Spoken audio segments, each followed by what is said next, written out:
JHK here for Sportskeeda, and right now I'm joined by UFC middleweight Kyle Daukaus. Kyle, good to see you again. How you doing, man? I'm doing pretty good, man. I'm doing pretty good. All right, man. Uh, Let's Here's a situation, but we're good. yeah, for sure. And let's get right into it, man. Heading into your last fight, Yeah. that was scheduled April 10th. The bout was canceled due to COVID protocol. Break Yeah. that down for me, man. What does that exactly mean? Yeah. So obviously, the UFC's like doing the best that they can possibly do to stop the COVID and everything like that. We have to take a pre-flight test like the Thursday or Friday before we fly out, and then I was negative for that. But sadly, on Tuesday we have to take another test, and I came up positive Wednesday morning. So I was kind of waiting. On Wednesday morning, they usually text you at 9 p.m. or 9 a.m. saying that like you're good to go and be about your day and go like get your gear and stuff like that and train. But I never got a message. I never got like a text or anything like that. My manager called me, so I knew something was up. And I was like, oh man, here we go. He's like, did the UFC call you yet? And I said, no, why? And he was like, you tested positive. And I was like, no way. Like I couldn't believe it. I have no symptoms. I never had any symptoms or anything like that. Never felt under the weather. Like nothing that was making me like cautious of having the like COVID or anything like that. So the UFC called me. I was in the hotel room and they were like, you have two options. You can quarantine here for 10 days and your cornermen have to quarantine for 7 days, or you can just drive home. They're like, you can't fly. We can't let you fly. And I was like, all right. So then I said, we'll just drive home. So UFC hooked me up with a rental car, and 36 hours later, I was in Philadelphia. We didn't stop at all. We drove right through. And then on the way home, we stopped at a testing facility that's here. It's called Vibe. It's like 5 minutes from my house. I had a PCR test, which is the exact same thing that the UFC does, and I came up negative. I have the results. I have a screenshot saying I'm negative. So I don't know what happened. I don't know if I like have the antibodies or whatnot, or just because I was cutting weight, my immune system was kind of crappy. So I figured like that might have been a problem, but I'm not really sure what was going on or what. So that's the story, yeah. And they were also like to move forward about like getting this fight. About like 10 minutes after I tested positive, they were trying to reschedule this fight. So I was like, I'm good to go. Like as soon as like the quickest possible turnaround. Like I was fine with doing the next week and hanging out in Vegas for the next 7 days or 10 days and then fighting the following weekend. Unfortunately, my opponent wanted to wait until July. I'm assuming it's because of Ramadan. That's why. I mean, I think it started up like a day or two after our fight was scheduled. But I couldn't wait that long.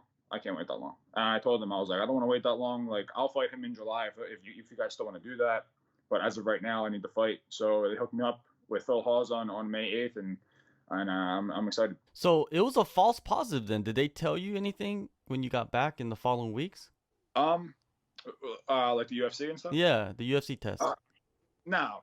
I mean, they were like curious. I sent them a screenshot of it, and I said like, these are my results. My results say I'm negative. So there must have been a false positive that I had on Tuesday.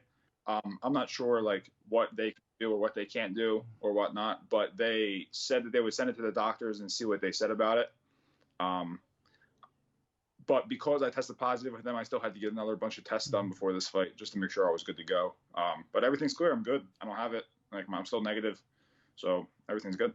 That is so weird because you don't really know if you had it or you didn't have it.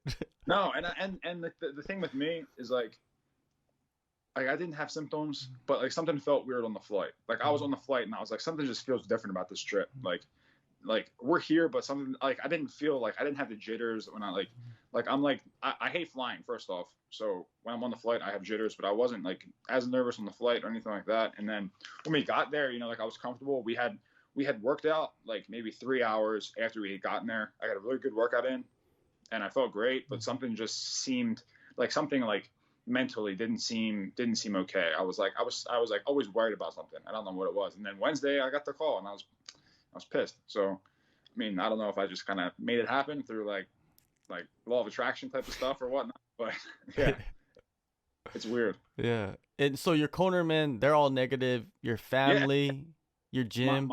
my my family that I'm with, everybody was negative. Hmm. My cornermen were both negative, and they've been training with me for the whole fight camp. So I have no idea what was going on. So Yeah. I'm assuming just a false positive, just like a weird thing that pops up. But I mean, hopefully it never comes up again. So Yeah, hopefully, man. Hopefully it doesn't come yeah, up again. And on looking on the bright side, they rebooked you quick, and also you have 2 fights lined up if you really look at it. yeah, I'm really thankful for that. I'm thankful that they got me in for May, and that they didn't make me wait until July. So I'm very thankful for Mick for that.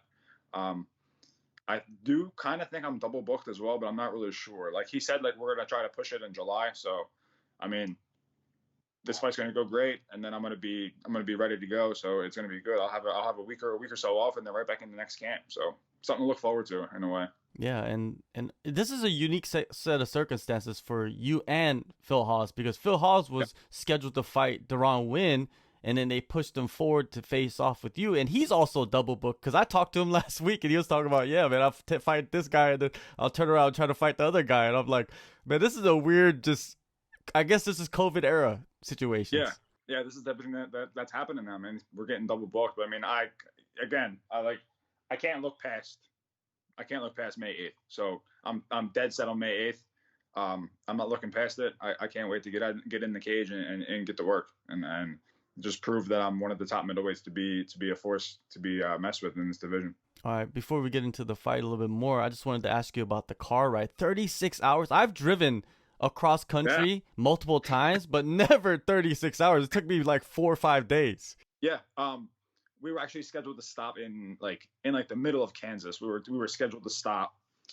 Um, my girlfriend did the whole hotel setup and everything like that. She was like, all right, we did 12 hours, so we were gonna do from Vegas to where our hotel was in Kansas was 12 hours, and then we're gonna do Kansas to I don't know, I think it was Ohio or something, I don't know, but it was another 12 hours, and we're gonna stop again, and then just jump right over to Philly. But we stopped for lunch in Kansas, and I was like, listen, I'm all for not stopping. I don't want to stop.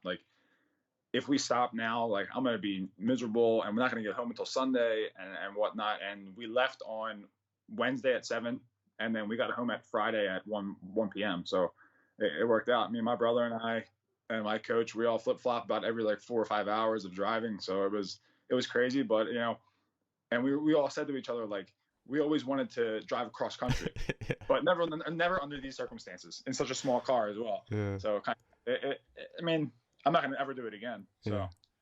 something to do. Yeah, yeah. You chalk it off bucket list stuff right there. Yeah, right. Yeah, for sure. Now you get back home. You said you tested, you got a negative result, so you're back in the gym right away, no problem. Yeah, I took Friday and Saturday off just to relax and kind of re-energize my body, because being stuck in that car is just terrible. But yeah, I sparred on Sunday, felt good, and back to work on Monday. So I've been training my butt off for the past 2 or 3 weeks, and now we're 10 days out. 10 days out. So Yeah, so you set your eyes on Phil Hawes, what is the protocol, or what is the way that you set up your training to prepare for him? Is it anything different? honestly, no. I talked to my coaches. I sat down with my brother and my coach, and we just decided, there's nothing different for this fight. Honestly, my past opponent that I had scheduled had, I think, superior grappling compared to Phil.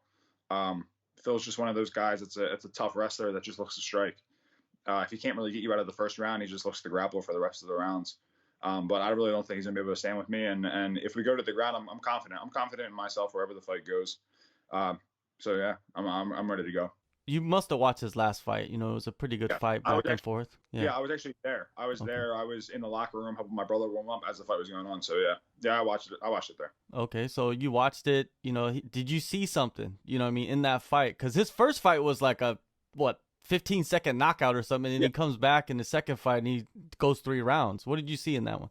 yeah. I mean, we saw a lot. We saw a lot. The guy that he fought is kind of built like me. There's a lot of mistakes that guy had made against Phil that I won't be making. The guy kind of just once he was pinned up against the cage, he wasn't moving, he wasn't being active or anything like that. And in my opinion, if you stay active against him, he's going to gas it and he's going to break. So that's what I plan on doing on May 8th. So do you think a lot of guys, they do that? They waste time? you know, like they just stay in a position for just too long? You do see it against the cage a lot in the UFC. Oh, yeah, because the majority of the guys are just waiting for the ref to break them up. Like if you're not working, then the ref's gonna break you up. But if I'm working and you're not working, the ref's not gonna stop it. So as long as I'm working, like the ref's not gonna jump in and break us up. So I mean, some guys do that. Like some guys just want to stand and whatnot, and they just want to hold positions on the cage and hold positions on the ground and wait for the ref to stand up. But that's not the game we play. So.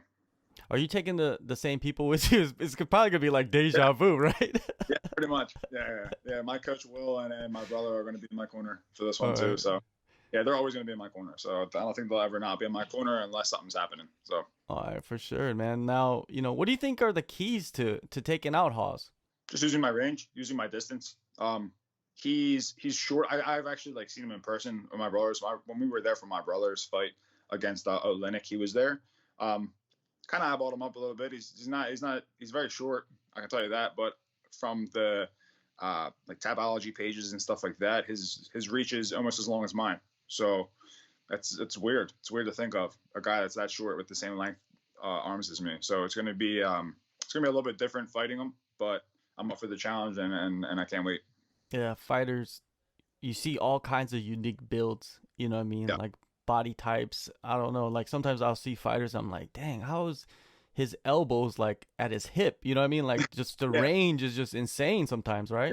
Yeah, that's how I am. Like my pretty much my hands like touch my knees. Like that's how arms are. And I can't imagine how long his arms are. They probably touch his calves or something. I don't know. Yeah, it's crazy. It's crazy. But it makes it fun, you know what I mean? New styles, new challenges, right? That's the way you look at it. Yeah, that's the only way to get better is for new styles and like you said, new challenges. You know, I'm whoever they put in front of me, I'm gonna welcome them, and yeah, it's a good challenge. So it's different though because I think a lot of positions that I get into with guys that are smaller than me, I really can't get out of because they're so tight. But with him having kind of longer limbs, but still being so short, it's gonna make it a fun, like kind of fun in the grappling exchanges. So how do you see yourself getting your hand raised in this fight?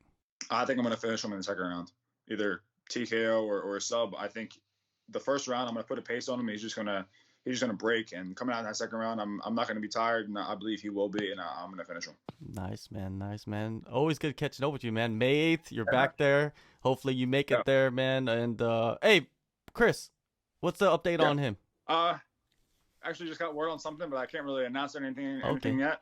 Okay. But it's good. So hopefully news soon, but I'm not really sure. So hopefully. All right, so that's good. That's promising, man. I'll tell you what, I'm really excited for it. So that's something good. All right, well, May 8th, man. UFC Fight Night, Las Vegas. Kyle, always good catching up, and all the best, man. Thanks, man. I appreciate it.